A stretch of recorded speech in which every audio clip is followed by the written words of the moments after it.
Hello everyone. So we are discussing previous year questions of the chapter Human Health and Disease and the topic Drugs and Alcohol Abuse. In today's session, we are going to discuss a short answer type question of 3 marks which was asked in the CBSE Board 2023. So the question is A part, name the category of drugs represented by the chemical structure given above.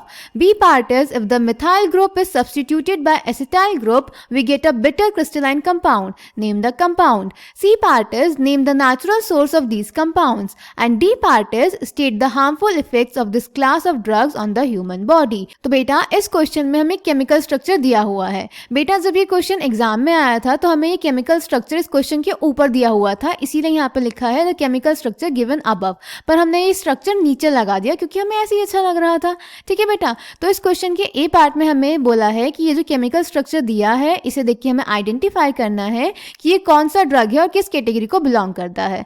उसके बाद बेटा B part में हमें बताना है अगर इस structure में इस मिथाइल ग्रुप को हम सब्स्टिट्यूट कर दें एसिटाइल ग्रुप के साथ तो एक क्रिस्टलाइन बिटर कंपाउंड हमारे पास आ जाता है, उस कंपाउंड का नाम बताना है. फिर सी पार्ट में बेटा इस ड्रग का हमें नेचुरल सोर्स बताना है और डी पार्ट में इसके हार्मफुल इफेक्ट्स बताने हैं ह्यूमन बॉडी के ऊपर. Clear? So let's check the answer. तो बेटा ए पार्ट ये जो स्ट्रक्चर दिया हुआ है ये हमें दिया है मॉर्फिन का जो कि एक ओपियोइड है. क्लियर?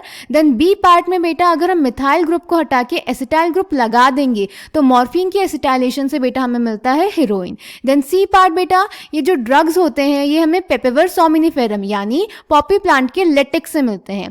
एंड डी पार्ट इनका हार्मफुल इफेक्ट बेटा ये हमारी बॉडी में जो फंक्शंस होते हैं उन्हें स्लो डाउन कर देते हैं यानी ये डिप्रेसेंट की तरह बिहेव करते हैं. Clear? So the answer is A part morphine and opioid, B heroin, C latex of poppy plant that is papaver somniferum, D part these are depressants and slows down body functions. So I hope this question is clear to you. Thank you.